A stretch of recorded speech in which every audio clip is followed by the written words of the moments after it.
Hey, Lauren. Nice to see you. Basha.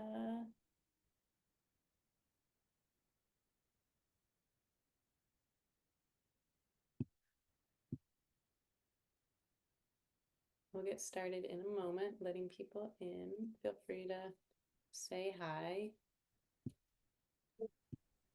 Maybe when you go ahead and get started, just for the recording purposes, you'll just need to pin yourself. Oh, yeah, thank you. Yep. And hi.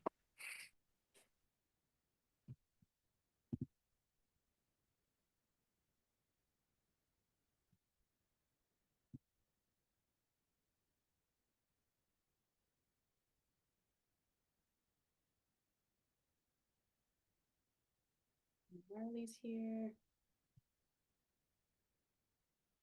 And Sarah's here. Hello. Lots of familiar names.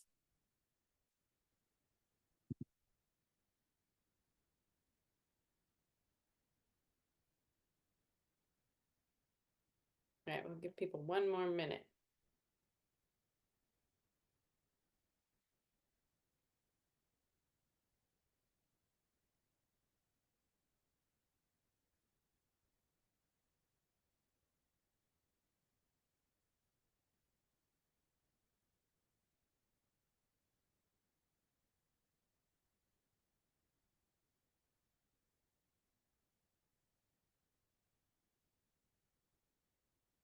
I don't have sound.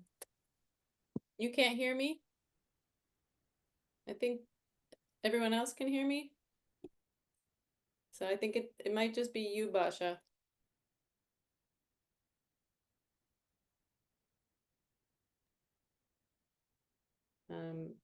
I'll write to Basha in the Yeah, chat. thank you. Yeah. Yeah.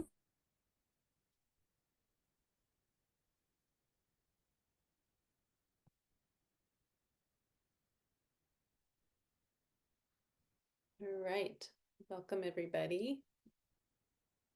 I'm always love these gatherings, our seasonal Sangha gatherings, and seeing your face is also nice too. So if you ever want to pop in, even just for a moment and say hello, it's nice to, hey, Sarah.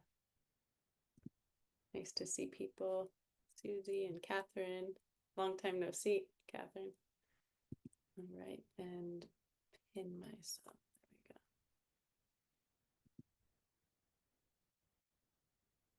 There we go. All right. Hey, Katie. So we're a couple days belated of Spring Equinox. And for those of you I don't know, hello, I'm Abby Paloma. Nice to be here together in this virtual space. Just the structure of today is we're gonna just talk a little bit about the energetics of spring. And even though, you know, some of the concepts we review every year, but we need the same cyclical reviewing, renewing. And then we'll get into a physical, but also rest practice. So we'll have a balance between the two. So in traditional Chinese medicine, um, we kind of define the whole calendar as a relationship between yin and yang energy. And most people, whatever kind of colloquial understanding you have of yin and yang, should do that. You know, yang is more vigorous and energetic and moving and rising, and yin is more earthy and cooling and, you know, lunar, versus yang is solar. So just if you have that framework. And right now, this is the time of rising yang, right? The earth is about to just totally open up and bloom, and all the growth cycle is about to begin. So it literally is the new beginning, renewal, rebirth cycle, which where all of our spring festivities begin with that. Hi, June. Nice to see you. And so there's the equinox is this moment kind of balance, this halfway point, right? Between, we have the solstices, which are kind of the two extremes, and then these two midpoints, which is the spring equinox and the fall equinox. And so it's this kind of balance between still like half yin and perfectly balanced half yang. But the energetic that's happening is the yang is moving up, right? So all, like I said, all that kind of energy is about to move up and out. And for our purposes, um, sometimes that can feel really amazing and have a lot of excitement, and sometimes it can make our systems feel not so regulated. We can experience just kind of this like wiredness or anxiousness, but really coupled with tiredness or sluggishness, like we can't feel like we're not really able to get moving. Sometimes we oscillate back and forth between the day. Spring is one of the hardest kind of bodily transitions. So in my practice, it's a time when, you know, eczema flares or asthma or digestive changes or kind of whatever like is constitutionally lurking in the cracks of your system might kind of vent itself, because again, this energy is pushing outwards.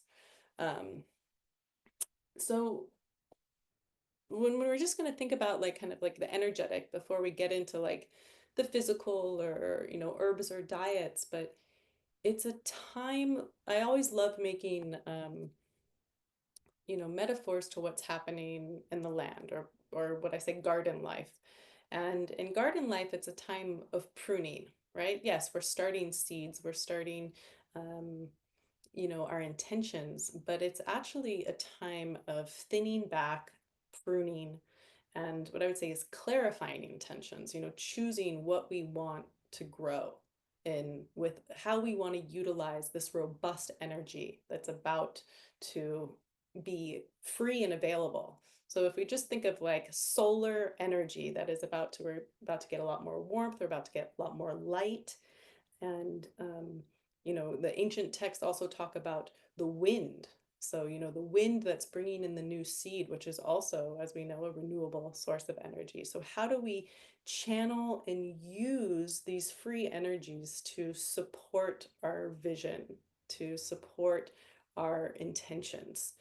And so this pruning is quite literal and more psycho-emotional, but letting go of heaviness, letting go of things that prevent us from literally being ergonomic. Like the image of the sailboat is so beautiful. Like if you have a ratty sail or a too heavy sail or a boat that's not ergonomic, you can't use the wind to actually get where you want to go. So it's like, how do we prune and make ourselves more ergonomic to channel all the free fuel that's going to be around for the season of spring and carry that into summer? In the element of the time is, so the five element systems, it's the wood element, which, you know, to very simplify it, is the key of the wood element is this time of growth. So we're preparing for growth, but any good gardener, farmer knows that the growth is only as good as our soil. So in early spring, we're really preparing the substrate for the growth. If we just focus on the flower, that actually won't get us there. We have to kind of nourish our roots, get connected to intentions, and stay grounded so we have the energy to sail. So yeah, that wood element is growth, new beginnings, the birth cycle. And one of my teachers talks about this concept a lot, about being in the right place at the right time. And that's what I think about with the pruning. It's like, how do we position ourselves to be in right place, right time, to use the resources that we have around us, to be, you know, not overly stimulated, overly distracted, to be aware of our surroundings and utilize our growth. So, you know, the questions that I kind of have for you is like, how can we be anchored to action right now, fueled by intentions, but not the outcome? So achieve nothing, but act with intention. Um, I guess it's a very Zen approach. But it will, that, again, my opinion, that will lead to a possibly more enjoyable approach to our action if we can anchor in the actions that are continually connected to our intentions rather than the outcome.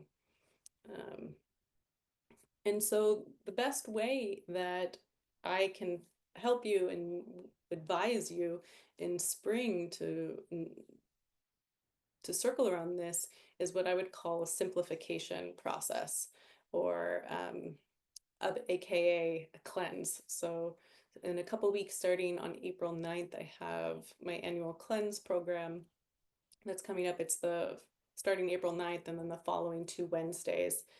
And, you know, even if you decide not to join us, I want to kind of go over the basis of it for you to, the invitation for you to do it on your own, and you can start sooner. But if you do want to, I think SJ put the link to that in the chat, and you're going to get a follow-up email with that.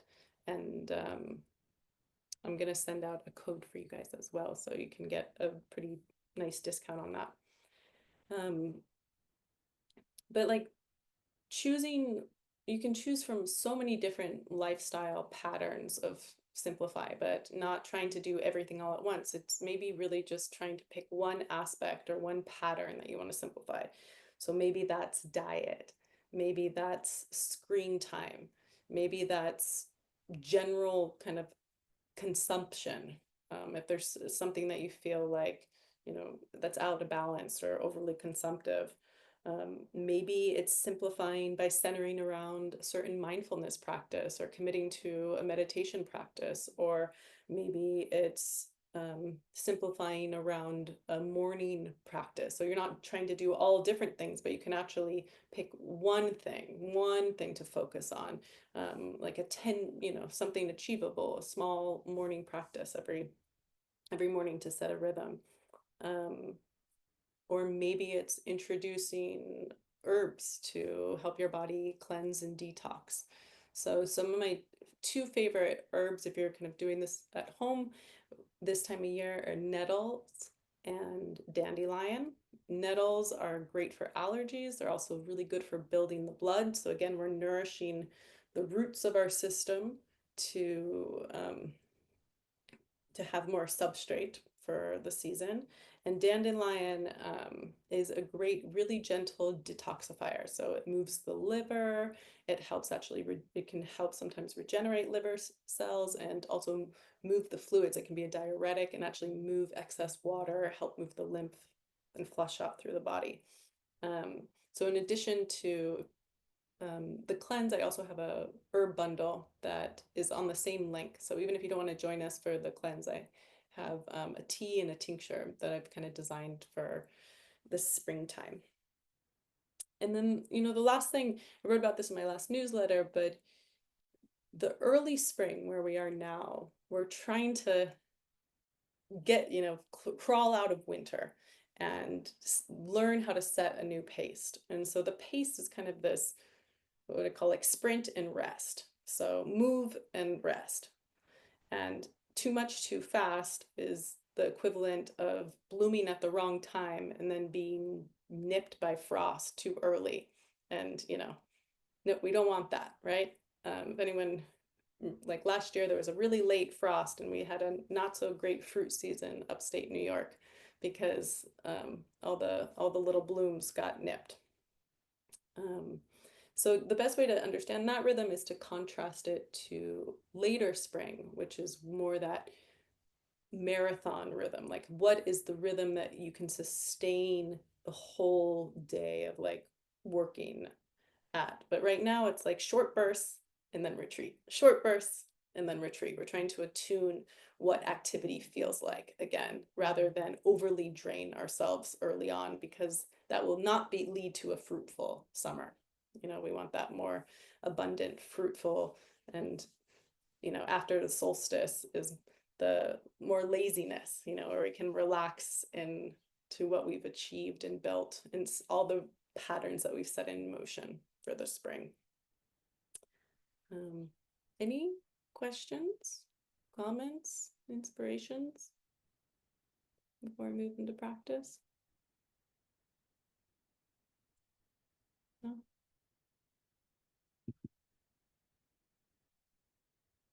All right. So I hope that alone helps you think about things through the season. And for our practice today, I want to focus on what would be kind of short bites of movement and what would also be short bites of rest. I being I try to be very sensible that sometimes we don't have all the time that we think we have, or sometimes the idea that, oh, a 30-minute practice isn't very long, but still even making that happen can feel daunting in the throes of a day. So it's like, what are like, my idea with this practice today is like, what if you can just like remember like one little bite here and there, and like you can stand up from your desk and do something, or you have 5 minutes and can put your legs up, or you can think about it in little bites rather than, oh, I have to do this whole practice. And if you have longer time, then of course move or rest for longer. Usually the key to, if you have resistance or kind of feeling lazy or sluggish, if you start by saying, oh, I'm just going to do this for a minute, the likelihood that you'll be doing something for longer is pretty good. Just to get started. So today I'm going to give you a moment to get some things in case you need other things, but I would love for you to have a strap, a yoga strap. If you don't have a strap, a scarf works, a belt works. I'd love you to have like some kind of cushion or yoga blanket, like whatever cushions you might need to have around. That would be really great. Also, we're going to be together for another hour. The sun will be close to setting, not setting yet. But if you feel like your space is going to get colder or change temperature, or when you rest, you want socks or things to make you feel warm, that would all be great to have. And then we'll make do with the best that we have. Abby, can you also pin yourself? But if you want to see everyone, you can just click gallery view. I did pin myself already. Oh, good. Yeah. Okay. Just checking. Thanks, SJ. Yeah. All right.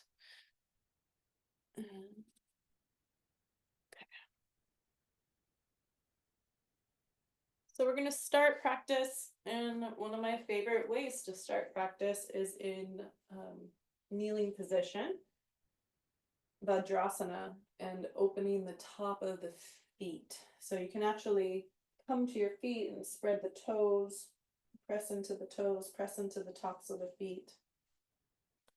Even here, just if you need to modify, you can sit up higher, right? You can grab a cushion or a block to sit up higher. And also if we're sitting here too long, you can shorten. But just start to rock your weight. And by rocking your weight, I'm not just leaning my spine, but I'm actually initiating from the pelvis. So I'm rolling kind of on my sits bones. I'm arcing my pelvis forward, kind of like a cat and cow, tucking the pelvis under. As you lean back, you might even feel a stretch through the tops of the thighs. And then you can start to incorporate the rest of the spine here. And as you arch forward, coming into extension, you can almost resist with your hands and stretch the chest forward, pull the chest through the shoulders, and then you can push with your hands, push the legs away. And then we'll start to get a little bit more rhythmic with the breath. So as you're arching, inhale, squeezing the elbows back, squeezing the shoulder blades together. As you exhale, tucking the pelvis, pulling the navel back, pushing the hands away, bowing the chin to the chest.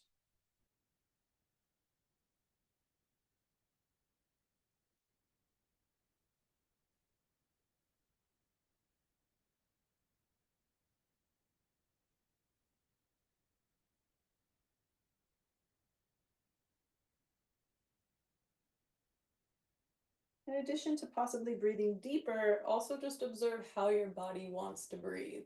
Sometimes when we start trying to breathe in a certain rhythm, we overly push the breath. So also just notice what's available with the breath.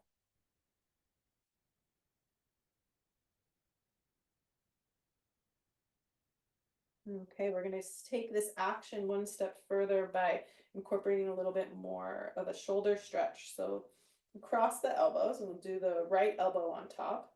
So this is one variation of just giving yourself a nice little hug. Second variation would be clasping the arms and eagle arms. And now same thing, inhale, arching, exhale, rounding. A couple more rounds. I'm just going to let someone in here.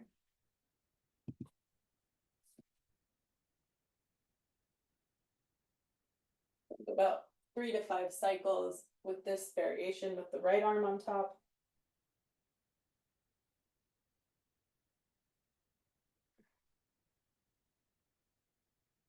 And then go ahead, switch the crossing of the arms.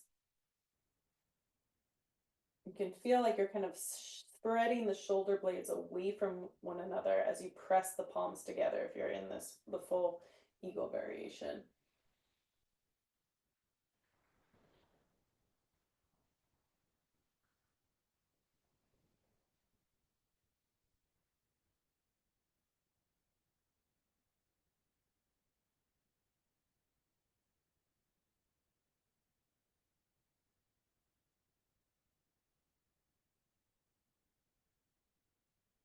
Okay, and then we'll release the arms. Sometimes in spring with all the wind and kind of the hot and cold, and sometimes we don't know how to dress. One, people get these little colds, but also we can get very stiff in our neck. So I want to focus also on opening up the neck. So you're gonna hang your left ear towards the left shoulder, and then reach the right arm out to the right. Just take the left hand and place it on the head. So you're not pulling, but you're just adding a little bit more weight. And then you can continue to reach out through those right fingertips, almost like you drop something over to the right a little bit.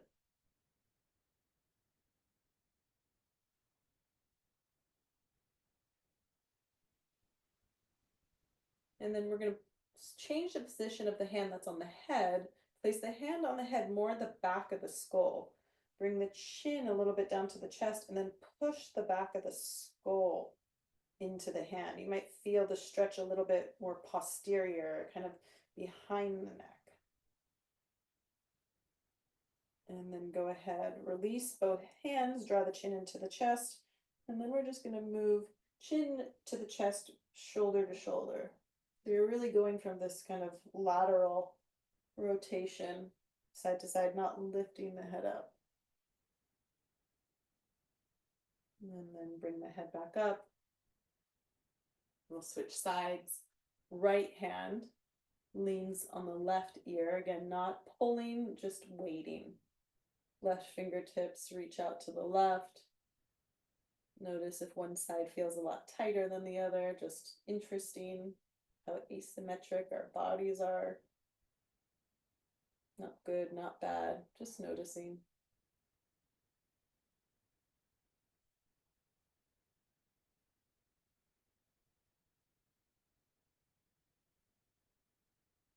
And then we'll take the other variation, chin kind of draws down, hands moves more to the back of the head, to the occiput.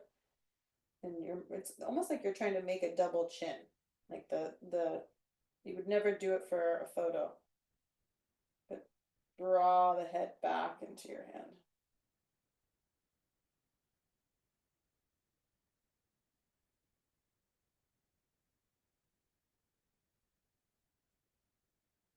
And then again, release both hands. And just chin goes from shoulder to shoulder, passing through the chest.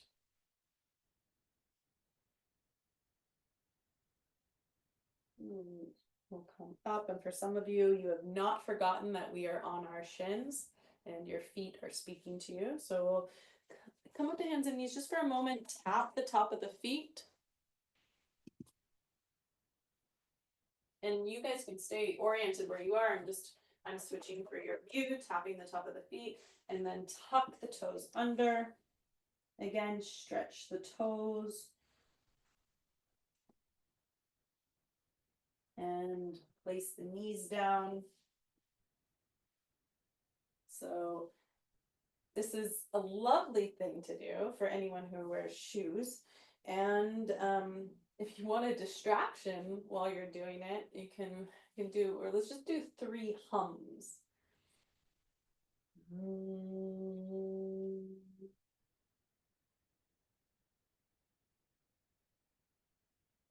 Realize that the Zoom might cut out my hum, but you can imagine.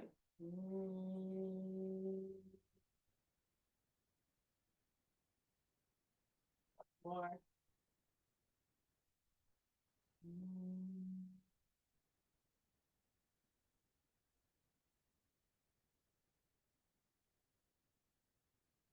Come back up onto the toes and just see if you can start to move your knees, move your waist.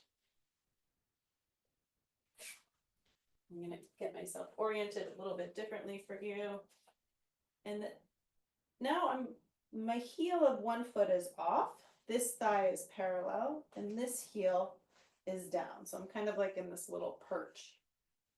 And what we want to try to do is, if you need to use your hands, you can, but try to just switch, stretching the toes, and switch depending on your yoga mat. This might bunch up your yoga mat, so you can always just plop onto the floor and switch. Switch. Notice your breathing. You can look behind you, kind of continuing this twist.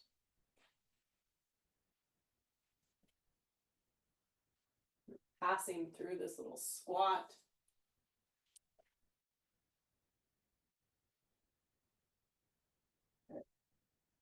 And then in the spirit of moving and resting, we're going to move again too, but something just a little bit more subdued. Let's come lay down on our back. And we'll do a really lovely twist opener with the arms. And so you can set your spine up. So let's go hips just a couple inches over to the left, and the knees fall to the right. So you're in a supine twist here. And I might have not given myself enough room up above, but we're going to make arm circles now with the left arm. So I'm trying to keep my left arm in contact with the ground the whole time. And then I reach well beyond the right fingertip, stretching the shoulder blade. As soon as I get to my leg, hand comes in contact with body. When hand is no longer in contact with body, it drops right down to the ground. So we're trying to make the biggest circles that you can here. Nice big circles. And just noticing how the body's breathing, how the body wants to breathe.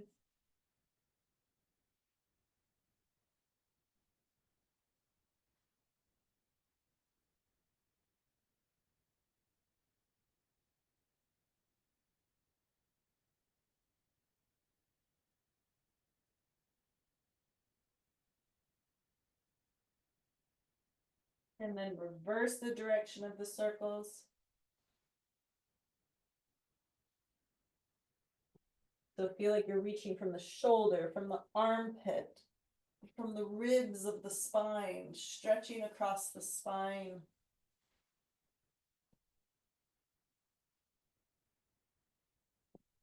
Last one, hopefully that feels balanced.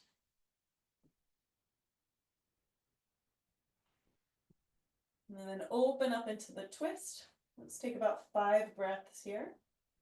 Can you relax into the twist without pushing?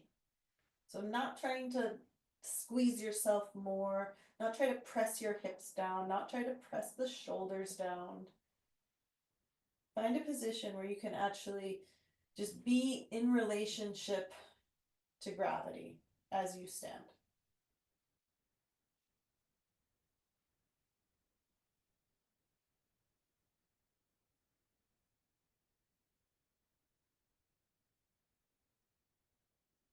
moment of rest.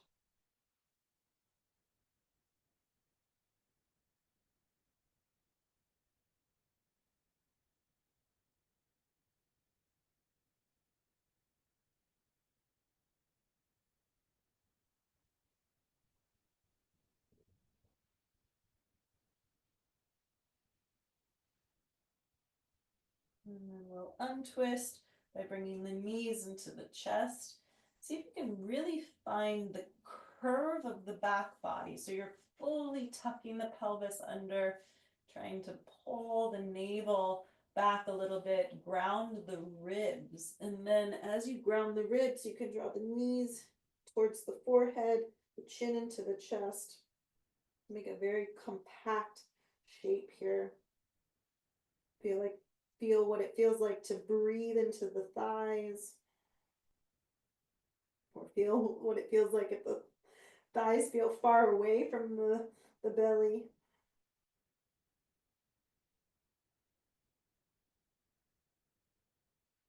And then lower yourself down. Now we're gonna, from center, shift the weight, the hips a little bit over to the right. Let the knees fall to the left, and then find your supine twist again.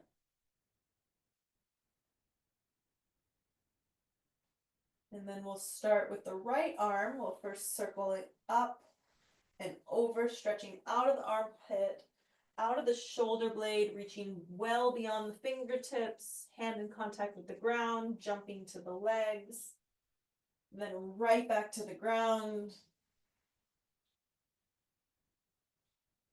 You're touching the ground with the fingertips, touching your body with your hand, and then flipping to the back of the hand as you open up, and then turning the palm back down. Feel where the ribs connect to the spine, reaching.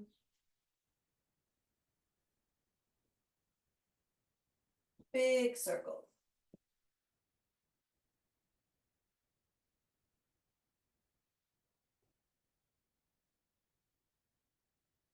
And then we'll switch directions.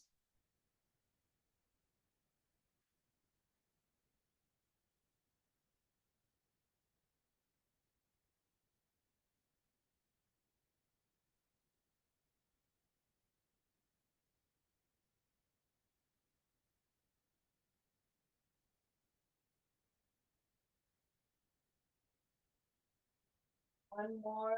Hopefully you feel balanced. Ending in that supine twist again.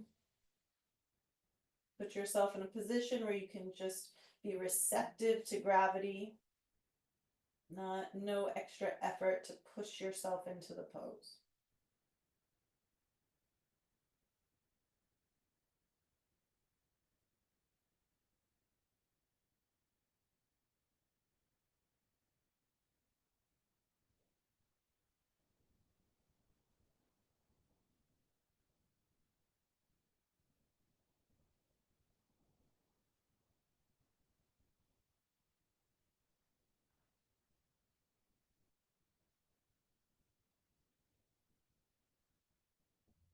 Draw the knees back into the chest.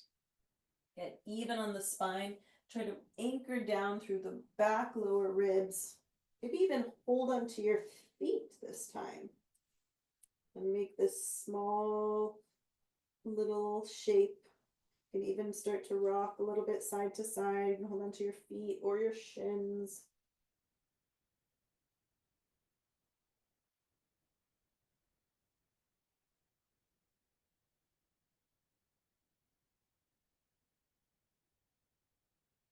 And then rock forward and back. Let's do some spinal rolls here. Maybe catching your weight on your sits bones at the top of the roll, just for a moment, playing, testing your balance.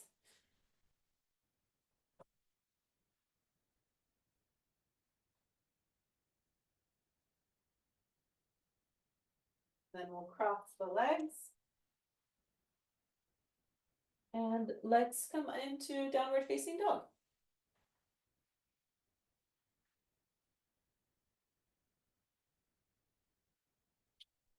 So in down dog, let's actually take a moment to free up our necks. So hang, head bang, let your head rock. Yes, no.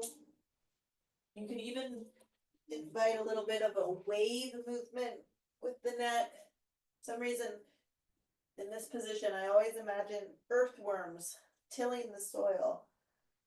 So it's like you're almost like scooping up a little bit of earth with the back of the head.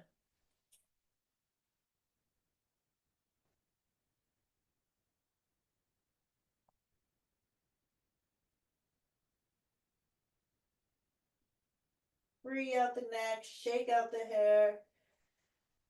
Do a big sigh, even like a lion's breath.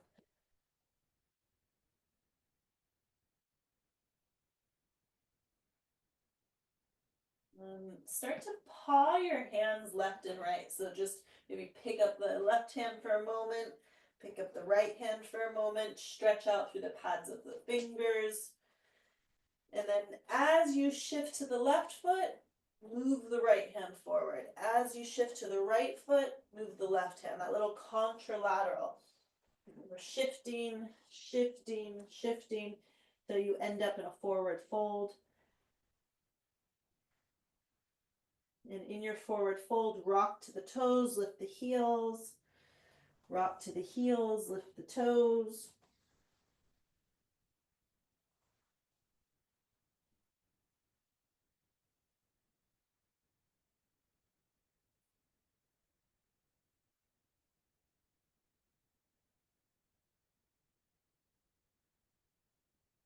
And then try to find a little bit of a neutral, slightly more weighted in the toes. Hold on to opposite elbows or kind of cross the arms here. And then you're going to bring left elbow towards right knee and try to look underneath the right arm. Almost like you could kind of poke your head out through. And then we'll switch sides. And switch sides. Try to almost develop a little bit of a bounce or a swing here. Let your weight shift. Let the knees move.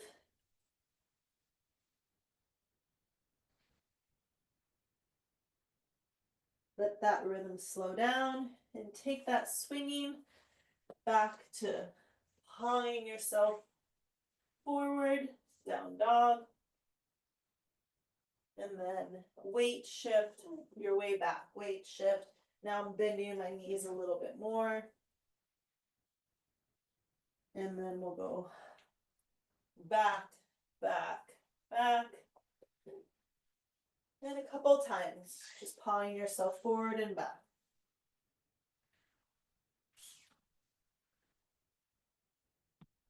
Last time, all the way back into a forward fold. And we'll roll the spine up, nice and slow.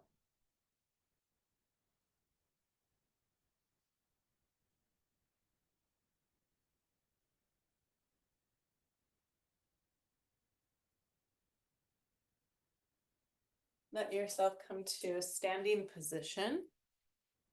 It's a great time to just stand. The same way we had that moment of rest in the twist, to feel our relationship to gravity. Just stand.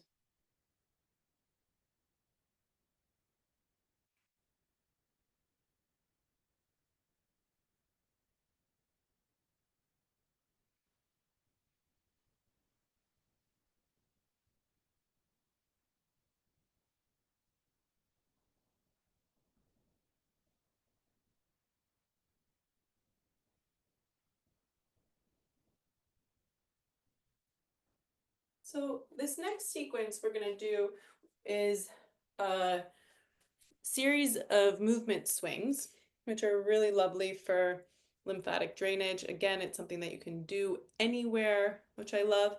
And before that, we're going to do a breathing technique, which I love during the spring. It's my favorite time to do it, which is a Kapalabhati breath. If you're familiar with that, I'll teach it. And we're going to take the Kapalabhati breath into what we'd call a breath retention. And if all of this sounds like Chinese, that's fine, just you're going to follow along. It's all good. But for those of you who know what I'm talking about, we're going to do a breath retention and Uddiyana Bandha. And the Bandha work it's again in the spirit of kind of pruning and clearing and lightening. The Uddiyana Bandha is really the squeeze on the vital organs in the middle of the body, and particularly the liver and the stomach and the gallbladder. And so it's just this moment of kind of squeezing in, and then we get a big release after. So just a little backstory. If it's all new to you, I'm going to talk you through it, and then we'll go from there. So in a standing position, you can bring your hands onto your belly. We'll start here with the first round. So you can feel the belly actually pull back as you exhale. So it's short, sharp exhalations out through the nose. I don't know if you can hear my breath because Zoom cuts out weird sounds, but I'm just exhale, exhale, exhale, exhale. Because when I release the contraction of my belly, the inhale comes in naturally. So begin. Inhale just a little bit and then just focus on the exhale, exhale, exhale, exhale, exhale, exhale, exhale. Should be able to feel the belly dance underneath your hands. Dance or pump. Pumping, pumping, pumping. Contract, release, contract, release, contract, release.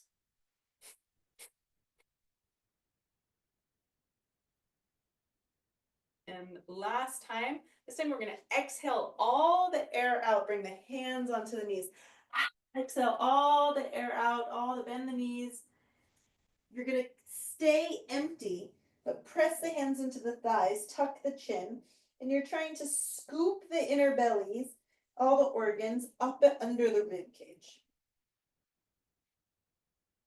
And then when you need to breathe in, you lift the chin, inhale, come back to standing, rest. That was just round one. We'll practice it again. So there's a natural kind of vacuum that happens when we expel the breath and get empty and then kind of straighten the spine. It's this little suction again, this feeling that like the organs are moving up and under the ribs and you're like hollowing out the belly. So we're going to try it again. If you want to keep hands on the belly, if you're newer to this practice, you can do that. Otherwise, you can bring the arms kind of up and out and inhale halfway and begin.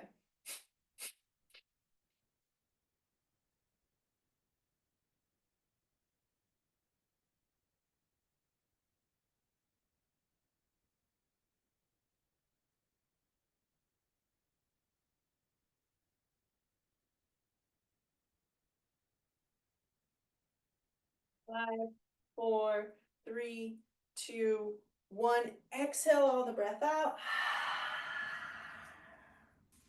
Chin into the chest, stay empty. Lengthen through the spine.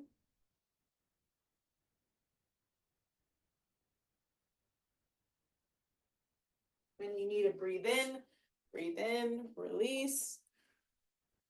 Stay standing, just rest.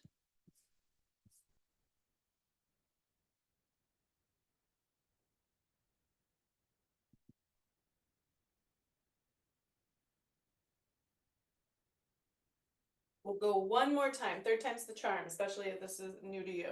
But I'm hoping you can start to feel that hollowing. It's a weird feeling, but once you feel it, you're like, wow, that's powerful. So again, hands onto the belly or arms up. Inhale and begin exhale.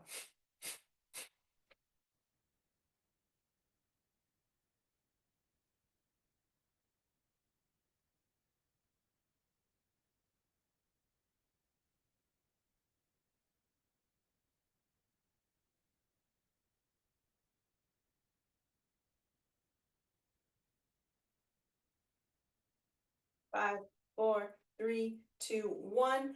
Exhale the breath. Fold. Exhale, exhale, exhale, exhale. Stay empty. Tuck the chin. Lengthen.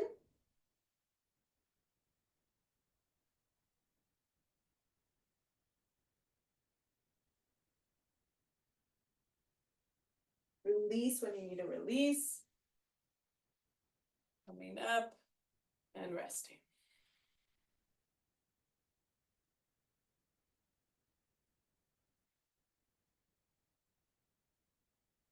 Okay, we'll move right into our first swing of the swings. And the first swing is just swinging arms. But when I say just swinging arms, it's the legs that are pumping. So the arms are just fully kind of open to the momentum that the pumping of the legs. The legs are what's called our lower heart. You know, we only have one electrical pump in the body, and that's the heart organ, and that keeps the rhythm, and that moves the blood and sets the tone, literally the pulse.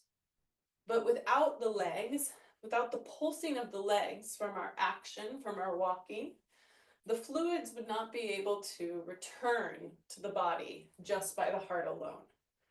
So it's very important that our legs know how to pump, and particularly our calves are strong to help flush, just like the heart, send the fluids back upwards and against the grain current, right? The legs have to defy gravity by pushing, creating a counter current up the body. So again, just letting the arms swing and be heavy, and let this all be run by this pumping of the legs, pushing off the feet. A little bit of rise and sink, rise and sink.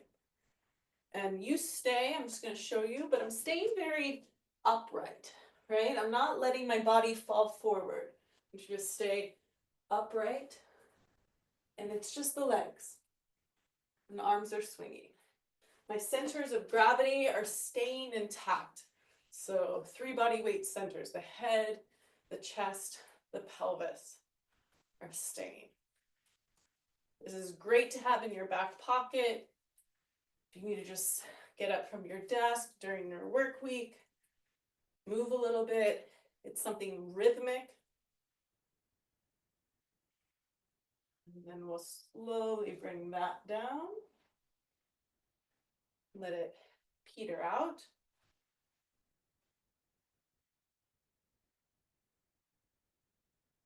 The next swing is widening the feet, and this one is about the side seam of the body, so from pinky finger to pinky toe.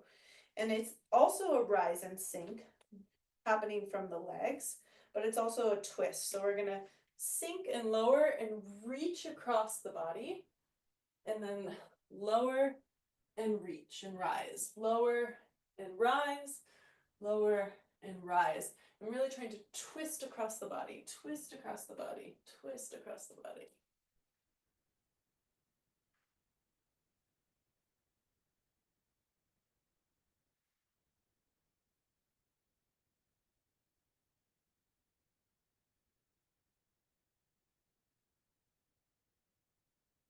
You might start feeling your legs in different ways. Inner thighs have to work a little bit more.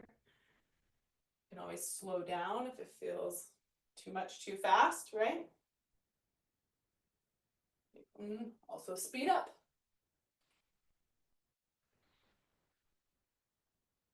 Feel the short burst of an invigorating breath.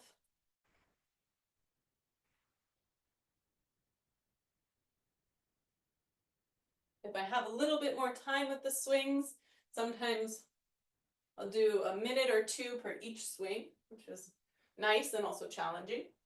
Set timer. Okay, and then we'll release that one. And we'll turn right to the next one. It's called the pendulum swing. And this one we're actually going to come up off the toes. And I'm sweeping up across the body. Some of my other students call it the throwing wood. But again, the arms are just kind of dead weight, pushing from the legs and swinging them up and twisting.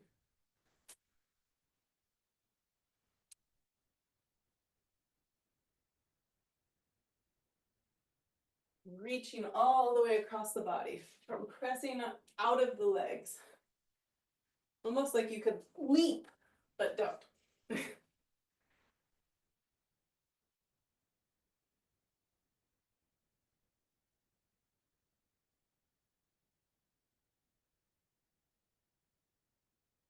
We'll take this one right into the last swing, which is a rounded back and really twisting at the waist. I was challenged recently by a student saying it is called turtle, but he didn't think it was much like a turtle. I see it. It's kind of round, maybe like more sea turtle. You're still pushing, sinking and rising off the legs, but really focusing on this waist, this rotating, less rotating and more what we'd call lateral flexion, bending at the side of the waist, bending at the side of the waist.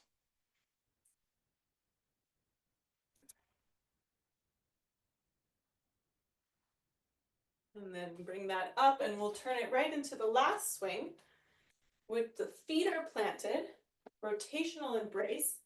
And this, there's less of a rise and fall, even though there still is. I'm using the arms to tap the body, but I'm pushing the hips. I think the best image is kind of like when you see like boxers, like boom, boom, boom, boom, boom, you know, like they develop this strength. You're pushing from the hips and the rest of the body is following. Push up the feet, push from the hips, bend in the knees.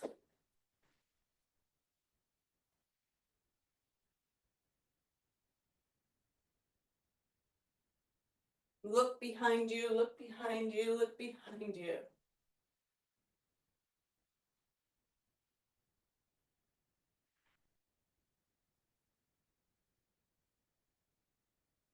And we'll slow that down. Let it just peter out.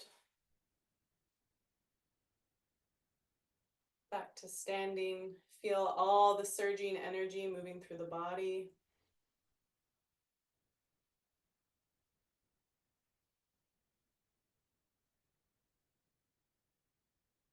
Feel your 3 body weight centers, strong legs, soft feet.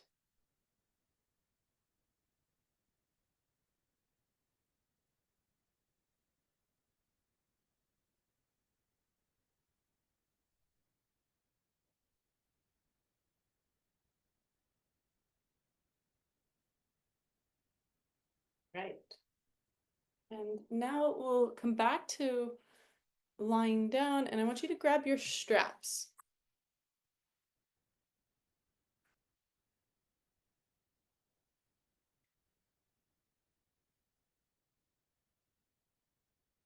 So again, you can use a lot of different things, anything that can wrap around your foot and reach your arms.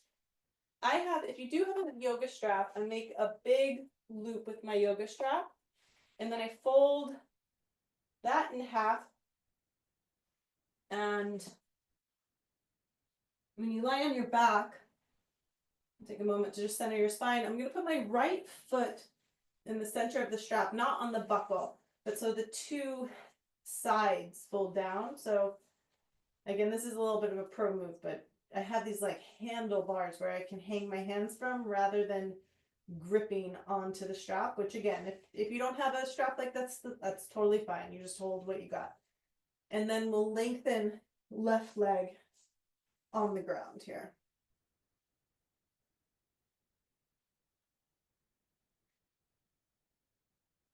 You can bend your knee as much as you need to, because this isn't necessarily about killer hamstring stretch. We're just doing a little anti-gravity work, feeling the length of the spine here, relaxing the jaw, the back of the skull into the ground, keeping the knee over the hip. So again, if it feels like all hamstring to straighten the leg, just bend the knee. Not a big deal. And start to return to an easy breath. Not necessarily a deep breath, not forcing the breath. Easy breath.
If again it starts to feel like more strain or the leg starting to quiver, you can just make it easier by bending the knee, dropping the ankle.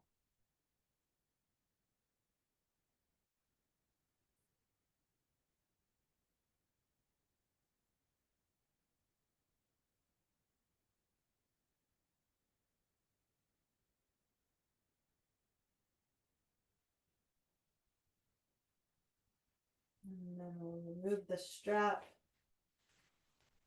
hug the right knee into the chest,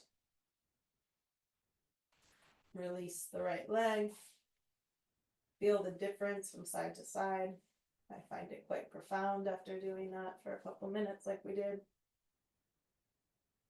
And then lift left leg up. Take a moment if you need to recenter the spine. This hamstring might be a totally different situation.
Release the jaw, back of the skull, soften the eyes in the socket.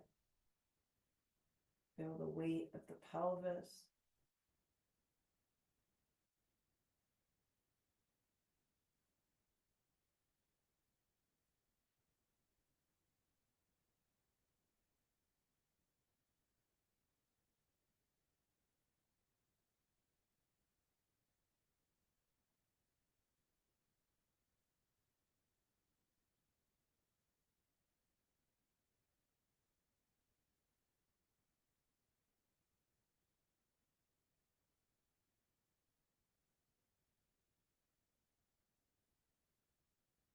And gently release the strap, draw the left knee into the chest.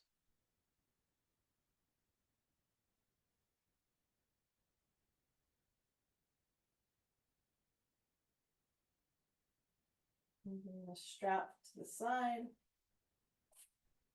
And with the legs down, you can bring the heels together and point the toes out. So you're really like rotating the thigh bones, openings, external rotation. And then turn the heels out, toes together. You can even bring the hands onto the hip points and almost help squeeze the hip points together, internal rotation. And then alternate, heels together, toes apart. What was this? First position for our ballet people.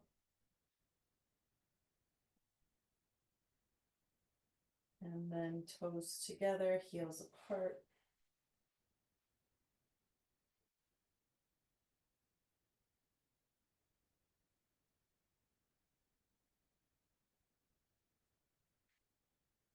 And from here, every once in a while I teach a lot of restorative, every once in a while, a good no support shavasana can be very profound. And because we're so anchored on the floor, I want to invite you to actually just get really wide with the limbs, maybe take up as much space with the feet and the arms and get anchored through the back of the skull. And we'll rest here. If that doesn't feel good on the low back, it doesn't feel good on the head, then definitely grab a blanket underneath your head, grab support underneath your knees. If you're working just, I mean, either with the blanket or just nothing, you can do this adjustment. You can interlace the hands behind your back and both at the back of your head, meaning, and then rock yourself a little bit right to left, almost like you're kind of like growing out of your thoracic spine, giving yourself a little like traction or hanging. And visualizing that you can start to find really where the center of your spine is, and then manually lower your head spine back down onto the floor. We'll do a couple other self-assists.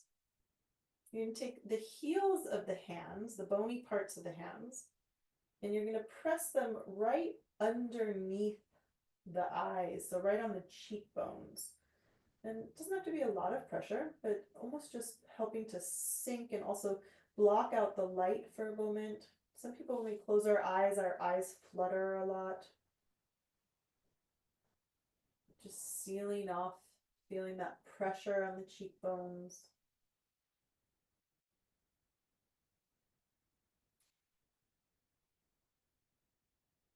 And then bring the heels of the hands above the eyes to the eyebrows. So now the light will be visible again, but keep the eyes closed and now just press down on the brow bone.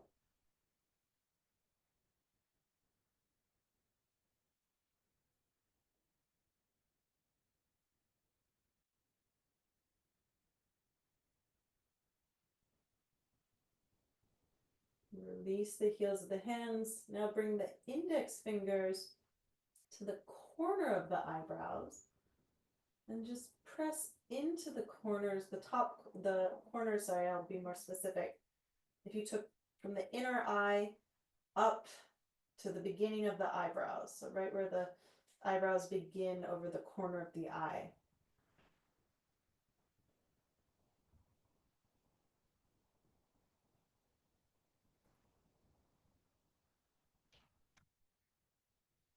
And then if you move the fingers now up to the center of the forehead, lighten the pressure. So this is kind of that third eye location. The thumbs can just rest on the temples. And the energy of the fingers is pressing in and down towards the nose.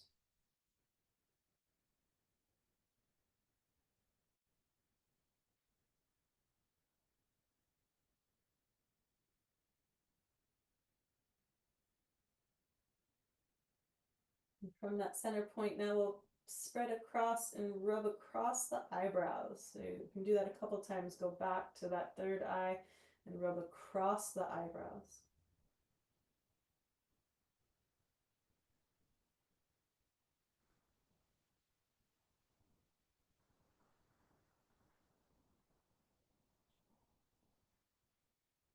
Now bring the hands down to the center of the jaw muscle, the masseter muscle, and just very gentle pressure. Press the fingertips into the belly of the muscle here. Let the jaw soften.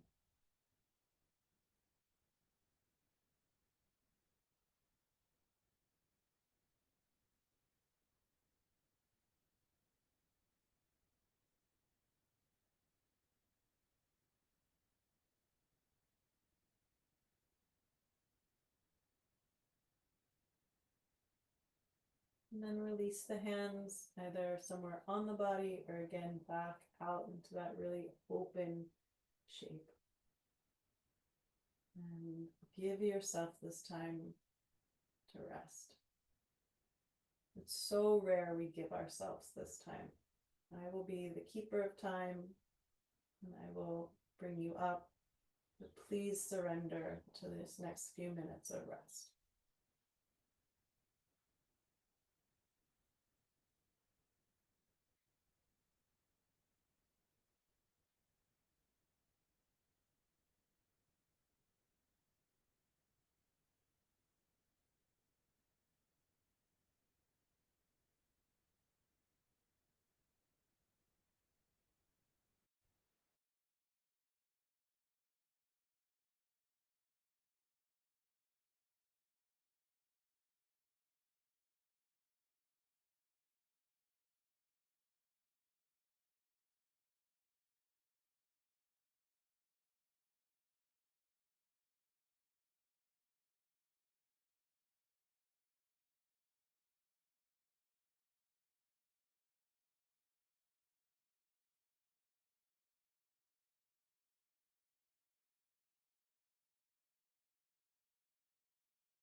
Feel the weight of your body.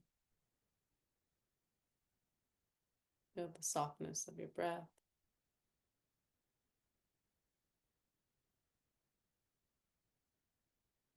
If the hands are away from the body, bring the hands onto the body.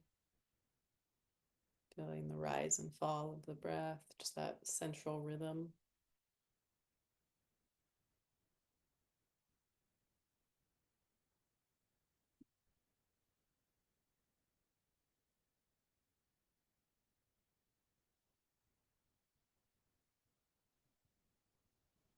Just so lazily bend the knees, roll to your side. Not that you're trying to really rouse yourself, but actually just contain the rest that you accumulated.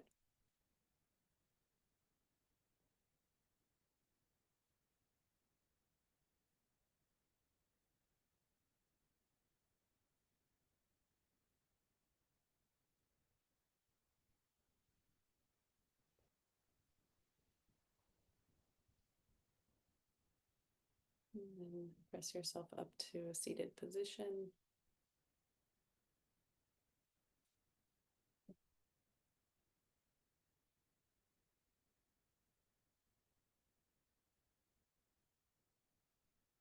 Thank you guys so much for joining and being together, even in the virtual space. It's very fulfilling to have our community here, our seasonal Sangha.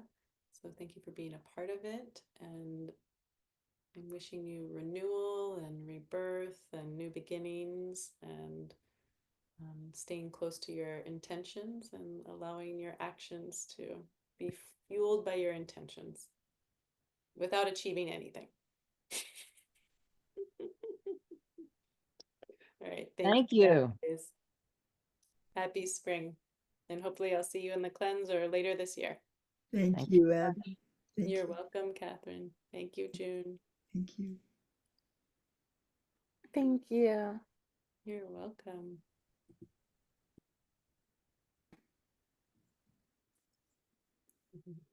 All right. Bye, Basha. Glad you could hear us. Oh, look, the turtle. Let me see.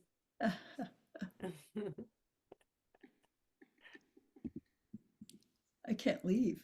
It's not leaving. All right, well, I'm ending. Bye.